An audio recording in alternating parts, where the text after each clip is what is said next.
Hello students, let's see this question.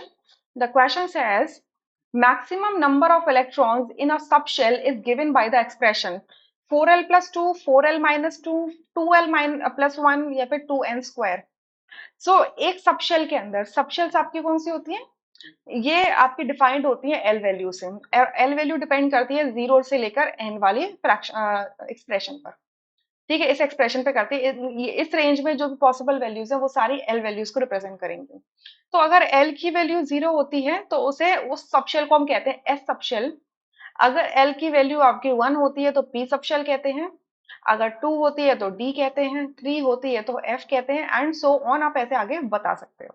ठीक है, तो एक सबशेल के अंदर मैक्सिमम कितने इलेक्ट्रॉन्स होंगे, कौन सा एक्सप्रेशन बताएगा? ए एक्सप्रेशन बताएगा 4l+2. सो अगर मैंने इसके लिए देखा एल इज इक्वल्स टू, अगर मैं 4l+2 का एक्सप्रेशन लगा दूं तो हमें पता है कि एस के अंदर 2 इलेक्ट्रॉन आते हैं, तो एल की वैल्यू 0 डालोगे तो यहाँ पर 2 आ जाएगा.